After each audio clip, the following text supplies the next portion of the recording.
La semana pasada estuvimos viendo la plaga de las ranas, cómo el Señor le trajo a Egipto, al faraón y a todo el pueblo de Egipto esta plaga. Hoy estaremos viendo la plaga de los piojos. Y hermanos, todo lo que el Señor hace en la historia de las plagas es derrotar a los dioses falsos de Egipto. Ellos adoraban a tantos dioses tenían. Si usted investiga un poquito de la cultura y las religiones de Egipto, hermanos, es inmenso. Es inmenso cada cosa que creían y todo lo que hacían, los rituales, los sacrificios. Hacían cosas muy, como serían barbéricas, ¿verdad? Serían feas, serían cosas que completamente van en contra de lo que Dios es. Y se creía de Moisés y Dios va a enseñarle al faraón, porque hasta eso ellos se creían dioses ellos mismos, le va a demostrar que Él es el verdadero Dios. Entonces en Éxodo capítulo 8, 16 ya pasaron las plagas de las ranas y faraón endurece su corazón. La primera y segunda vez Dios manda a Moisés a que vaya y hable con el faraón. Esta vez Dios no le da advertencia alguna. En el versículo 16 dice: entonces Jehová dijo a Moisés: di a Aarón, extiende tu vara y golpea el polvo de la tierra para que se vuelva, dice, piojos por todo el país de Egipto. Todos en el versículo 17. Y ellos lo hicieron así, y Aarón extendió su mano con su vara y golpeó el polvo de la tierra, el cual hombres como en las bestias, todo el polvo de la tierra se volvió piojos en todo el país de Egipto. Y los hechiceros hicieron así también para sacar encantamientos, escuché esto, pero no pudieron. Piojos tanto en los hombres como en las bestias, todos juntos. 19. Los hechiceros dijeron a Faraón: dedo de Dios es este. Mas el corazón de Faraón se endureció y no los escuchó como Jehová lo ha dicho. Pedimos de un corazón sensible, su voz, que no permita que crezca como el de Faraón y se pierda un alma por toda la eternidad. Señora, que seamos sensibles y que usted nos hable en cada área de nuestras vidas. Pues se lo pedimos en Cristo Jesús. Amén. Amén. Tomen asiento, por favor, tomen asiento. Algunos de aquí se van a recordar, algunos van a recordar y van a demostrar su edad en este momento, ¿ok? Había un programa de televisión que se llamaba los Power Rangers, ¿sí? ¿Cuántos vieron los Power Rangers? Sean, ok, confiesen, ¿ok? Los Power Rangers eran un grupo de jóvenes, ¿verdad? Adolescentes que habían sido escogidos y tenían todos esta habilidad de pelear, ¿verdad? Y se vestían de colores. Para algunos el verde era el mejor, para otros el blanco, otros el rojo, ¿verdad? Y así, para mí creo que el que me gustaba más era el azul, ¿okay? Ser humilde. Bueno, y estos Power Rangers se juntaban a combatir contra el mal. Bueno, estos todos eran diferentes en sus colores, pero algo tenían en común todos, que todos tenían un cierto robot enorme, que ellos cuando, ¿verdad?, lo pedían, salía, y todos tenían su robot y se unían todos en un gran robot, pero grandotote, con unas manotas así, ¿verdad?, con una espada. Y era ya lo último, cuando el enemigo era muy grande, ellos se unían y crecían a este gran robot y siempre derrotaban al malo, ¿verdad? Y este robot tenía una espada grandota y siempre cuando cortaba al final, el golpe final, lo exageraban, cortaba y se veían rayas para acá, rayas para allá, explosiones por acá y tanto así. Y había victorias según las historias de los Power Rangers, ¿verdad? Y hermanos, eso es pura fantasía. Sabemos esto que son solamente historias. Su poder de los Power Rangers no es nada comparado al poder de la mano de Dios. Y encontramos, hermanos, que en este capítulo 8 y en esta plaga vemos la mano de Dios. Ellos, es más, son conscientes. En el versículo 18 dice que los hechiceros Quisieron hacer también para sacar piojos y no pudieron. Ahora, para mí eso es, cuando yo leo eso digo, pero qué ridículo. Ya estás sufriendo. ¿Para qué le estás pidiendo a tus hechiceros que saquen más piojos? O sea, no tiene sentido lo que Faraón. Pero eso nos dice que así es. Cuando una persona endurece su corazón, hacen cosas que no tienen sentido. Y entonces el Faraón le pide a los hechiceros, ellos no pueden. En el versículo 19, los hechiceros, los hombres que aconsejaban al Faraón, los que estaban a sus líderes, le dicen a Faraón, dedo de Dios es este. Hermanos, para que Faraón hubiese dicho, pues mis hombres, los que son supuestamente sacerdotes de mis dioses, ellos no pueden hacer que mi Dios, el Dios de los egipcios, Set, era un Dios de la tierra, del desierto, del polvo. Ese Dios, según ellos creían, tenía la habilidad de controlar el desierto, controlar la tierra, el polvo. Así que estos hombres estaban pidiéndole a su Dios Set, el Dios poderoso. Es más, se cree que el Dios Set una vez hizo que no recuerdo qué otro Dios, pero hizo un combate con otro Dios, o eran dos, y los venció poderosamente, y por eso lo adoraban. Y ahora se encuentran que su Dios del desierto, de la tierra, no puede ni imitar lo que Dios está haciendo. La diosa Heket, ¿verdad? Que vimos de las ranas, ellos pudieron sacar ranas. El río Nilo, el Dios de ellos, el río Nilo, pudieron imitar el agua convertirse en sangre, pero esta vez la poderosa mano de Dios era evidente. Y era para que el Faraón dijera, no, pues mis hombres de confianza, los sacerdotes de nuestros dioses, dicen que ese es dedo de Dios, que él pudiera entonces humillarse ante Dios. Mas nos dice en el 19 que el corazón del Faraón se endureció y no los escuchó, como Jehová lo había dicho. Ya hablamos de esto, del capítulo 3, pero sabemos que Dios es eterno, Dios está fuera de nuestro tiempo, Él sabe, hermanos, Él está en el pasado, en el presente, en el futuro. Él ya llegó hasta, ¿verdad?, al fin. Él sabe todo, Él puede ver todas las cosas, Él sabe nuestros corazones. Y sabía que el Faraón, a pesar de muchas oportunidades que Dios le da, va a endurecer su corazón. Y por eso endurece su corazón y le siguen viniendo estas plagas. Y yo quiero que veamos algunos principios, 3 principios bíblicos de la mano poderosa de Dios. Y encontramos que, en primer lugar, la mano de Dios hace lo que quiere. La mano de Dios hace lo que quiere porque es Dios. Él hace como le place. Él, hermanos, Él hace su voluntad y lo hace de una manera muchas veces que nosotros no podemos ni entender. A veces pensamos que, ya tenemos a Dios, ¿verdad?, en una cajita y sabemos cómo funciona. Y hasta como cristianos lo metemos, lo encerramos, decimos, no, pues si yo oro, Dios me va a contestar, y oramos a nuestra, ¿verdad?, que nos conteste a nuestra manera, y queremos las cosas de una manera y Dios hace otra cosa, y nos quedamos a veces renegando. Pero ¿por qué lo hiciste? ¿Qué pasó si yo pensé que tú eras mi padre y ahora me hiciste? Hasta culpamos a Dios. Hermanos, la mano de Dios hace lo que hace. Y como Él quiere que haga, como Él sabe las cosas, Él sabe la mejor manera de hacer las cosas, le gusta o no le gusta a cualquiera. La mano poderosa de Dios hace lo que ella hace, lo que Dios hace.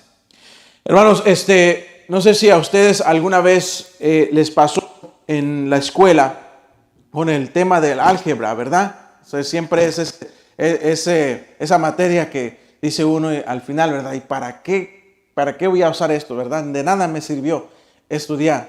Pero recuerdo que en los libros, cuando estudiábamos, en los libros había siempre una fórmula y había una manera básica siempre te daban una imagen, ¿verdad? Una fórmula ya hecha. Y tú ya sabías cómo era y te explicaban cómo va la cosa, ¿verdad? Pero después, no sé si le pasó, la frustración de tomar un examen y no están esas imágenes de cómo hacerlo. Ya no están los ejemplos y ya están unas fórmulas que nunca jamás hemos visto en nuestra vida. Y uno se queda frustrado diciendo, ¿y qué piensan que vamos a hacer aquí? El que es bueno para el estudio, pues aprendió, ¿verdad? Y ahí está, un poco nerdos, ¿verdad? Pero bueno, no vamos a hablar de ellos. Pero nosotros los que, ¿verdad? Que necesitamos que nos expliquen con palitos, ¿verdad? Y piedritas y tanta cosa, ahí estamos con los ojos cruzados, ¿verdad? Porque no sabemos, ay, ahora cómo le hago sin mis figuritas. A veces las cosas suceden de esa manera. Faraón, mire cómo es el faraón. Faraón, en el versículo 15, dice, pero viendo Faraón que le habían dado reposo, endureció su corazón y no los escuchó, como Jehová lo había dicho. El faraón les había prometido que los iba a dejar ir. Y cuando él les promete, y cuando Moisés le da el honor, le dice, ok, tú dime, ¿cuándo quieres que se vayan las ranas? Faraón dice, no, pues mañana. Hasta eso, ¿verdad? Mañana. Faraón pensaba que tenía todo bien calculado y, es más, le había ganado a Dios. Faraón tenía las respuestas para todas las cosas. Es lógico. Es que es lógico. El río primero se convierte en sangre. Y luego mata todo. Cuando se sana el río, lógicamente se multiplican las ranas. Pero el río tardó posiblemente en producir los animales que se comían las ranas, según algunos piensan. Entonces por eso se multiplicaron tanto las ranas, no habían predadores. Entonces llegaron un montón de ranas, pero el faraón tenía un problemita que él podía imitar, pero no podía quitar. Así que él corría a Moisés, dijo, pues voy a decirle que las quite. Las quitó. Ya cuando paró las ranas, pues Faraón dijo, pues ya pasó. No sabemos cuántos días pasaron, pero sabemos que dice la Biblia en el versículo 14 que estaban juntando las ranas en montones. Había montones y apestaba todo Egipto por tantas ranas muertas. No sabemos cuánto tiempo pasó, pero llegó un tiempo donde ya Faraón no olía nada. Y esta vez, las últimas veces, siempre venía Moisés y Aarón. Y ahí venían, ya sabía Faraón, no, cuando vienen ya vienen a causarme problemas. Ahí vienen otra vez. Entonces Faraón, después de descansar de las ranas, dijo, no veo a Moisés, no está Aarón, ya me libré. Ya he vencido. Ahora sí hago lo que quiero, yo soy el rey, yo soy el que puede. Ahora yo voy a hacer las cosas como yo quiero. Y la mano de Dios estaba ahí para decirle, no. Todavía yo estoy en control. La mano de Dios hace como quiere. Porque es Dios, hermanos, quien es nuestro creador. Es Dios quien nos formó. Es Dios quien nos ha dado el aliento. Pobres de aquellos que piensan que pueden en sus propias fuerzas, que se jactan de su inteligencia, que piensan, oh, yo sé cómo le voy a hacer. Voy a trabajar, voy a juntar dinero, voy a comprarme tal cosa. No, me compro el boleto, me gano la lotería. Y así piensan que ellos se pueden escapar y hacer las cosas en su vida como quieren sin la ayuda de Dios. No, Señor, así no se puede. No puedes vivir tu vida sin Dios. La mano de Dios siempre está allí en todo momento. Y Dios es tan caballero y tan lleno de gracia que Él no va a forzarte. Pero sí va a usar las circunstancias en la vida para llamar tu atención. Qué terrible, hermanos, esta plaga. ¿Se acuerdan cuando de niños íbamos a las escuelas y allí llegaban muchos más? Y algunos de ellos no tenían el higiene, ¿verdad?, apropiado. ¿Y le pasó a usted?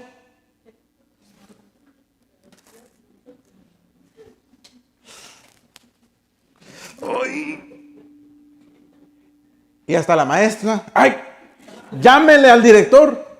Y empiezan a investigar. O usted llega a la casa y tu mamá te vio, ¡ey, ven para acá! Empieza. ¡Ah! ¡Tienes piojos! ¿Cuál era la solución? Pelón, pelón. Cabeza de melón. Nada. Pero qué terrible era, hermanos. ¿Saben que los piojos pueden vivir en lo más mínimo, verdad? En lugares donde usted tiene pelo.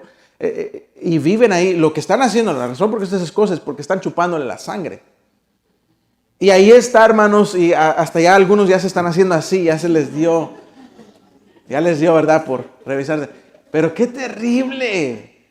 Ahora imagínense, dice la Biblia que Aarón golpeó la tierra y que del polvo salían los piojos. Así que donde quiera que iban los egipcios, allá afuera, en la tierra, en el mismo polvo se les subían los piojos. Se cree que sí, en realidad fueron piojos, porque los piojos no viven, ¿verdad? No eran, algunos dicen que eran mosquitos, pero no son mosquitos, porque los mosquitos no nacen de la tierra, ellos nacen en el agua. Los piojos también, dice aquí que se subieron en los hombres como en las bestias. Los piojos no perdonan, ¿verdad? Solamente las vaquitas, no, a cualquiera, donde quiera, todos andaban piojosos, hermanos. Los piojos se multiplican tan rápido, hermanos, que es increíble. Si tienen las condiciones perfectas, en menos de una semana, ¿okay? Algunos calculan que en menos de una semana se pueden multiplicar hasta 500,000 de piojos. Si están en buenas condiciones, lo cual, porque venía de la mano de Dios, eran las mejores condiciones. Y todos andaban piojosos. Y después de pasar por las ranas, andar pisando ranas, que te acuestas y al lado tu almohada está la rana ahí, ¿verdad?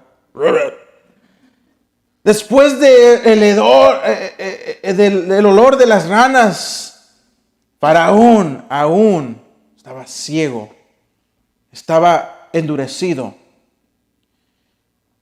Mire, si Faraón hubiera sido sensible, estuviera temblando cuando no vio a Moisés. ¿Y por qué no ha venido Moisés? ¿Y qué sigue? ¿Qué más sigue? Porque Faraón no había cumplido su promesa. Él dijo que los iba a soltar. Y no lo había hecho. No tenía temor. Es más, yo creo que Faraón ni esperaba nada de Moisés. No se preocupaba de él para nada. Y encontramos que finalmente Dios trata con él. Y pensamos que nosotros somos más inteligentes con Dios. Pero no lo somos. Mire lo que la palabra de Dios nos dice en Proverbios 19:21, hermanos. Proverbios 19:21. No olvidemos esta verdad. Proverbios 19:21 dice así: muchos pensamientos hay en el corazón del hombre, mas el consejo de Jehová permanece. Muchos pensamientos hay en el corazón del hombre, mas el consejo de Jehová permanece. Faraón pensaba muchas cosas, pero rápidamente se dio cuenta que Dios va a hacer las cosas a su manera y no a la manera del faraón.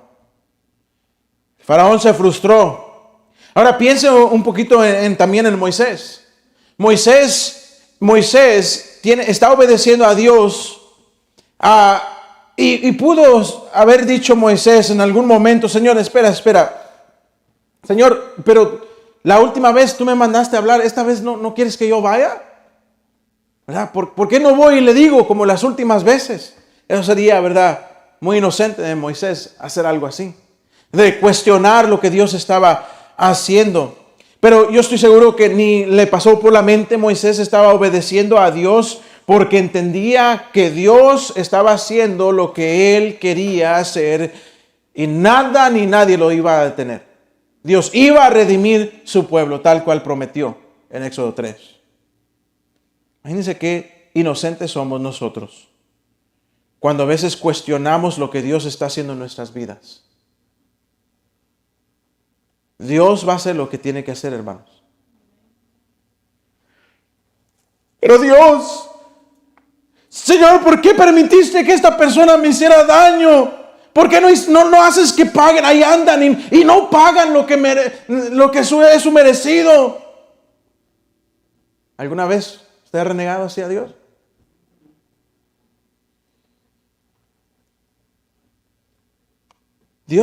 ¿Sabe que Dios quiere que perdonemos a nuestros enemigos?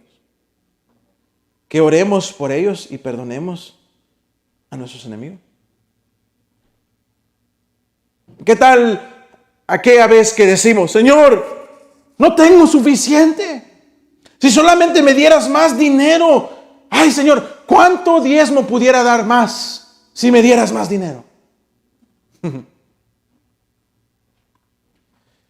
La Biblia dice que en el contentamiento hay gran ganancia. ¿Qué tal si nos ha pasado cuando decimos, Señor, necesito que esto pase ya? Necesito que me contestes ya, lo necesito ya. Es muy difícil esperar. Si me los das ya, seré más feliz, estaré más cerca a ti. ¿Alguna vez usted ha pensado así? ¿Cuántas veces olvidamos que el tiempo de Dios es perfecto? Él está haciendo lo que Él quiere hacer en nuestras vidas y es perfecto. Y necesitamos confiar en su buena mano. Su buena mano, su mano poderosa. Dios sabe que estás sufriendo. Dios sabe que estás en necesidad. Dios sabe que estás en una relación quizás difícil. Dios sabe que tu familia no es perfecto. Dios sabe las cosas que tú quieres, que anhelas. Dios lo sabe. Espera en su buena mano. Confía en su buena mano. Confía en su tiempo y Él hará, dice la palabra de Dios. Pero es como Dios quiere, no como tú quieres. La buena mano de Dios hace lo que hace porque es Dios. En segundo lugar, la buena mano de Dios, hermanos, la poderosa mano de Dios, usa las cosas pequeñas. Que es un piojo, ¿verdad? A veces decimos, ¿verdad? Te voy a aplastar como un piojo, ¿verdad? Es un piojo comparado a fulano de tal, ¿verdad? Hermanos, un piojo, lo más pequeño, ¿cuánto daño puede hacer, verdad, en nuestras vidas? Ya algunos están traumados desde su niñez. Pero, hermanos, es algo detestable. Un piojo, es estar ahí rascándose. Es terrible. ¿Sabe? Hay una lección aquí que encontramos a través de la palabra de Dios. Muchos ejemplos de cómo Dios usa lo pequeño. La Biblia nos dice que Dios usa en 1 Corintios 1, 26. Mire lo que dice la palabra de Dios. En 1 Corintios, ya lo sabemos, lo hemos escuchado muchas veces, pero en 1 Corintios, capítulo 1, versículo 26, dice, pues mirad, hermanos, vuestra vocación, que no sois muchos sabios, según la carne, ni muchos poderosos, ni muchos nobles, sino que lo necio del mundo escogió Dios para avergonzar a los sabios, y lo débil del mundo escogió Dios para avergonzar a lo fuerte. Y lo vil del mundo y lo menospreciado escogió Dios, y lo que no es para deshacer lo que es, a fin de que nadie se jacte en su presencia. Hermanos, Dios toma algo pequeño y lo usa en grande para su gloria. Él va a glorificarse en la vida de Faraón. Hermanos, si usted lee el primer libro de Samuel, léalo. Cuando Samuel ya crece y Dios le dice que va a destruir a Elí y su casa porque Elí, el sacerdote, no estorbaba a sus hijos, los otros sacerdotes andaban haciendo cosas viles. Es más, todo el pueblo otra vez se repetía lo mismo de apartarse del Señor. Pero bueno, ellos cuando van a la batalla contra los filisteos y pierden la primera batalla, ¿saben lo que ellos hacen? Dicen, traigamos el arca de Dios a la batalla.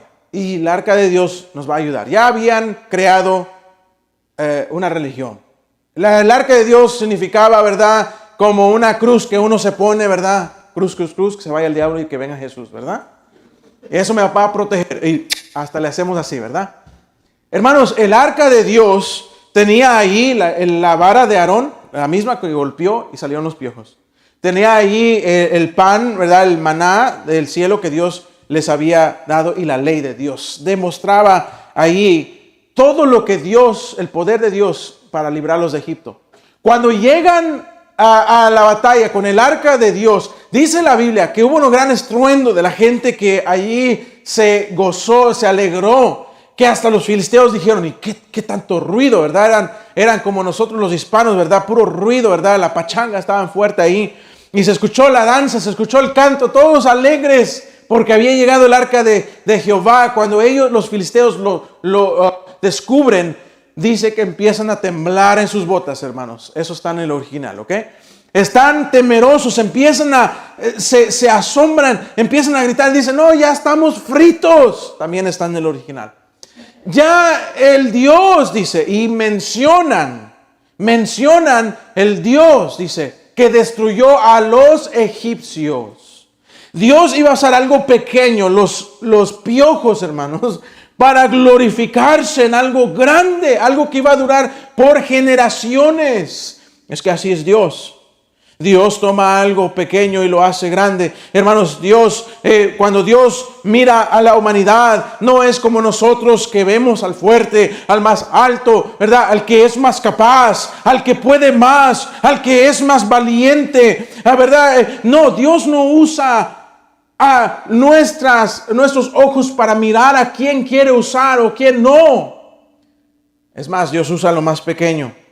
Moisés tenía, y lo débil, Moisés tenía 80 años. Ahí estaba el muchachón, ¿verdad? 80 años. Dios lo estaba usando para sacar, para Faraón. Moisés era como un Dios. Decía, este viene, es la voz de Dios, el mismo Dios ahí. ¿Se acuerdan de Gedeón? Ahí estaba Gedeón, debilucho, el más pequeño. Él estaba escondiéndose, tenía temor, no tenía nada de confianza, mas Dios lo usó para librarlo de sus enemigos, liberar a su pueblo de sus enemigos. David era un pastorcito, era el último de todos sus hermanos allá. Vete a pastorear las ovejas, déjanos en paz, nosotros vamos a ir a la guerra, nosotros los grandes. David, siendo pequeño, andaba pastoreando, no era cualquier tarea. Habían osos, habían lobos, leones que querían las ovejitas y David fue fortalecido para pelear contra ellos. Un muchachito. Y llegó el tiempo donde se paró en contra de Goliat, aquel gigantote que todos los demás estaban temblando por Goliat, y David, un niño realmente, un joven, corrió hacia Goliat, le dio un piedrazo en la frente y le cortó la cabeza. Hermanos, piensen esto. Si Dios pudo usar pequeño, sucio, feo, piojo, para traer a las rodillas a los egipcios, ¿cuánto más puede hacer con nosotros, sus hijos? Hermanos, Dios toma a una persona que tiene temor de pararse hasta aquí al frente y lo puede usar para predicar su palabra. Una persona que dice, es que yo no sé, no soy bueno para enseñar, no sé cómo hacerle. Dios te puede usar para ser un gran maestro de escuela dominical. Es que a veces pensamos, necesitamos obreros a la mies y todos estamos mirando alrededor. A ver, ¿quién envía? Pues aquel hermano, él tiene más tiempo. Aquella otra, ella sí sabe hablar. Aquel porque es alto, aquel porque así, así. Pensamos en los demás. No, Dios quiere usarte a ti. Dios te quiere usar a ti. Si Dios te tiene con vida, es porque tiene un propósito contigo. Y si Dios te trajo a este lugar, es porque Dios quiere que tú sirvas en este lugar. ¿Qué te impide? No puedo. No soy tan bueno. Sabe que me encantan las historias de la Segunda Guerra Mundial, ¿verdad? Ya lo saben. Pero hay una historia. El 23 de agosto de 1942, había un grupo de hombres italianos que se enfrentaron en contra de los rusos. Se enfrentaron en caballo, hermanos. Era común, era algo que se practicaba antes. Ellos estaban un poquito atrasados, ¿verdad? En tecnología quizás. Fue la última vez que se usó. Pero salieron 600 hombres a caballo con granadas y pistolas en sus manos. Y estos hombres valientes, 600 de ellos, esos hombres valientes hicieron un impacto grande en la guerra. Los rusos salieron, los pudieron mover de donde estaban. Fueron usados. ¿Qué hace, hermanos, un caballo en contra de un tanque? No se compara. Mas en cambio tuvieron una gran victoria. Es algo similar a lo que pasó aquí con los magos de los egipcios, hermanos. Ellos trataron de traer con su magia, ¿verdad? Con sus encantamientos los piojos, pero no pudieron. Trataron de hacerlos, es absurdo, ya estaban sufriendo y todavía tratando de hacer algo aparecer. Hermanos, Dios va a hacer lo que quiere porque Él es Dios y su poderosa mano va a hacer lo que quiere porque Él es Dios. Y Dios usa lo pequeño para, como leímos ahí, avergonzar a lo grande. Ellos admiten, esto es, dice en el versículo 19, esto es dedo de Dios. Hermanos, es increíble cómo Dios puede usar algo tan pequeño, hacer algo tan grande con eso pequeño. Y pensaríamos que estuvieran humillados, pero no fue así. Quisiera terminar con eso. La poderosa mano de Dios derrota al enemigo. Derrota al enemigo completamente. Hermanos, el faraón se creía Dios. El faraón tenía a muchos dioses. El faraón y los egipcios, ellos, ¿cuántos confiaban en estas deidades, estos dioses falsos? Pero no pudieron hacer absolutamente nada en contra de los pequeños piojos que Dios mandó. Estaban perdiendo la guerra. Estaban viendo que estaban peleando con algo que no se comparaba. ¿Sabe, hermanos? Es una imagen. Egipto es una imagen del mundo. Y los reyes de Egipto, los faraones, son una imagen de quien tiene las riendas de este mundo, quien es Satanás. Satanás es un enemigo vencido. Es un enemigo sin poder. Él ya perdió. Él perdió desde el momento que él cayó por su arrogancia del cielo. Él perdió, hermanos, todo, pero todavía sigue dando lata, ¿verdad? La Biblia dice en el libro de Apocalipsis que el diablo será lanzado al lago de fuego. Y no está ahí él picándole a la gente entrando, no. Él va a ser parte de los que se quemarán en el infierno por toda la eternidad. El diablo es un enemigo que continúa peleando, pero es un enemigo limitado. Él ha puesto su mira a cada uno de nosotros y nos tiene en la mira y quiere destruirnos. Quiere acabar con nosotros. Quiere que nosotros no hagamos nada para el Señor. Él lo quiere hacer, pero ¿sabe qué? Él es limitado. ¿Se acuerdan la vida de Job cuando Satanás tuvo que pedir permiso para tocar a Job? Le pidió permiso y Dios le dijo, hey, solamente haz esto y lo otro. Le dio instrucciones. Él no pudo. Dios, ya sabiendo que Job podía resistir. La Biblia nos dice en el libro de Santiago que debemos someternos a Dios, resistir al diablo y él huirá de vosotros. Hermanos, es que estamos nosotros viviendo una guerra espiritual. No olvidemos eso. Y nosotros ya, gracias a Dios, el Señor con su poderosa mano nos ha librado de las garras de Satanás. El enemigo está sin poder. El enemigo, hermanos, está sin poder tocarnos. Es más, nosotros, el mundo, sin el Señor, ellos, dice la Biblia, que están muertos en sus delitos y pecados. En Juan capítulo 8, el Señor menciona que sin Cristo somos hijos del diablo. En otras palabras, hacemos lo que nuestro Padre nos manda a hacer. Cuando venimos a los pies del Señor Jesucristo, es diferente. Mire lo que dice 1 de Juan 3, versículo 8.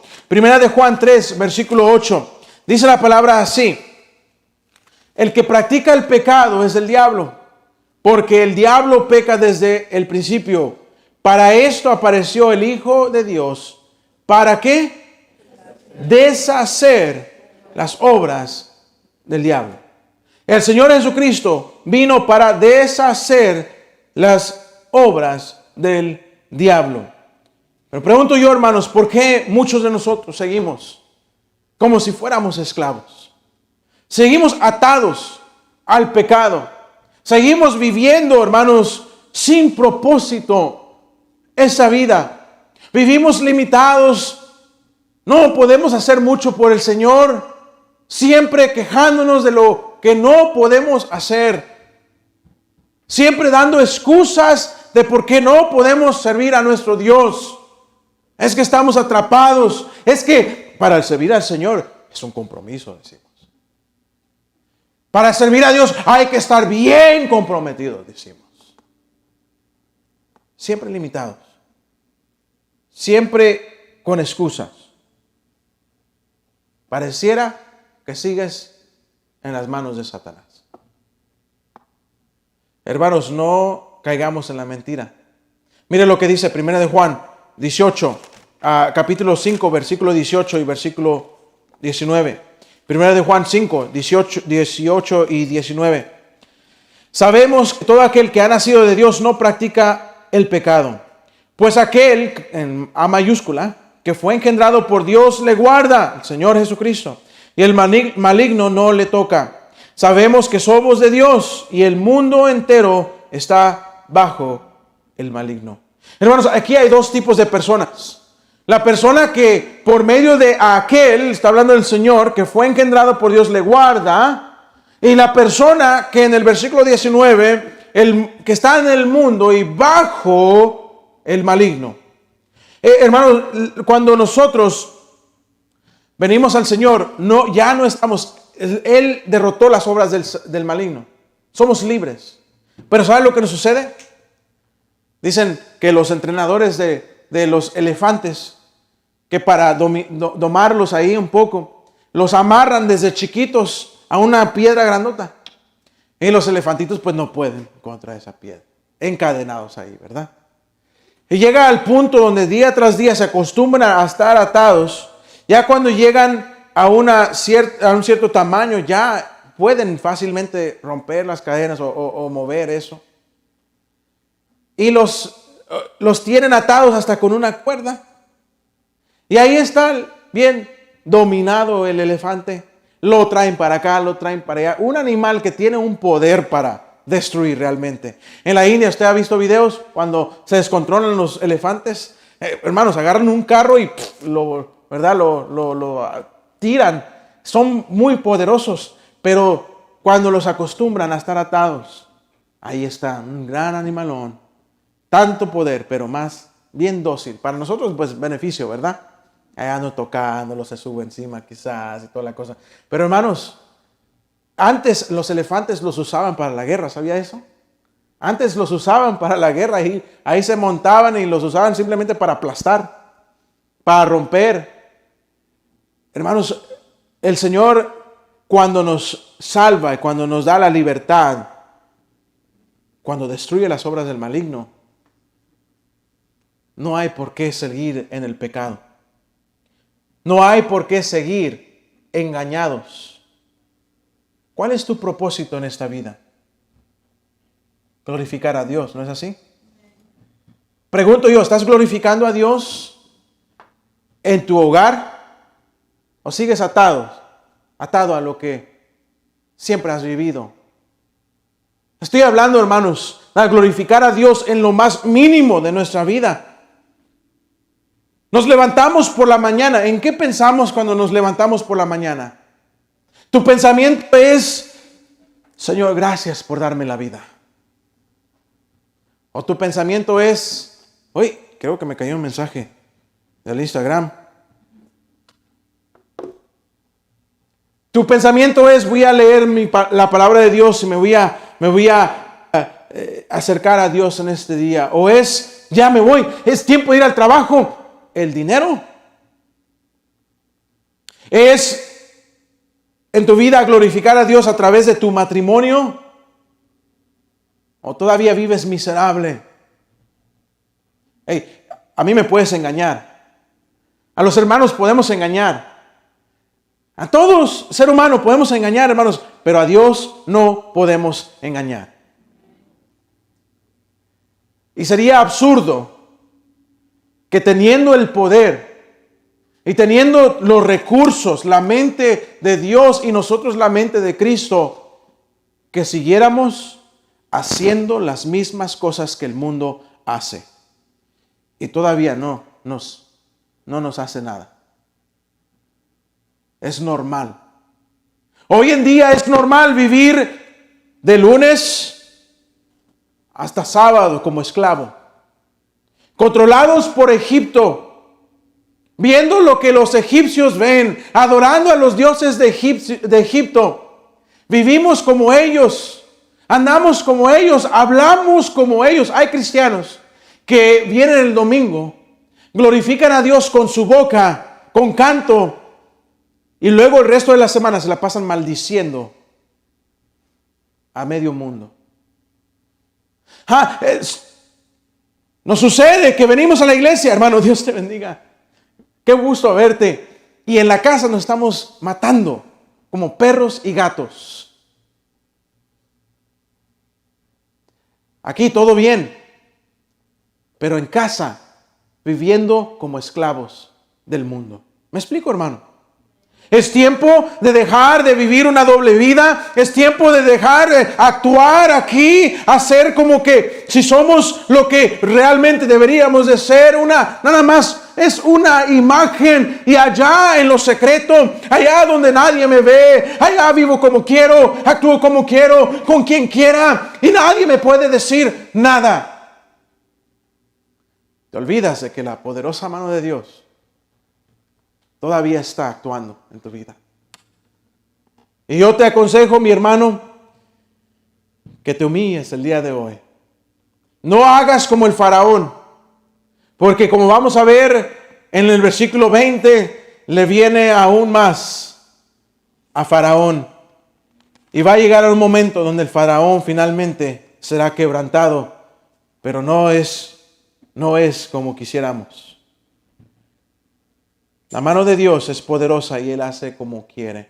La mano de Dios usa algo pequeño y lo usa para proclamar su poder. Y la mano de Dios ha vencido al enemigo. La mano de Dios, hermanos, la mano de Dios un día envió a su propio Hijo unigénito. Lo mandó hasta la cruz. Pagó el precio de nuestro pecado para ofrecernos la salvación como un don de Dios. La mano de Dios un día tomó toda su ira y la puso sobre el Señor Jesucristo. La mano de Dios un día tomó al Señor, lo colgó en esa cruz, lo humilló, sintió lo que nosotros debiéramos sentir, una vida apartada eternamente, sin esperanza de Dios. La buena y poderosa mano de Dios lo puso todo sobre esa persona, el Señor Jesucristo. Y Él murió. Consumado es, dijo Él, y expiró. Pero al tercer día, la poderosa mano de Dios lo resucitó de los muertos. Y la poderosa mano de Dios le ha dado a Él autoridad para que todo aquel que en Él cree no se pierda, mas tenga vida eterna. No ignores la buena y poderosa mano de Dios. Aquí está entre nosotros obrando.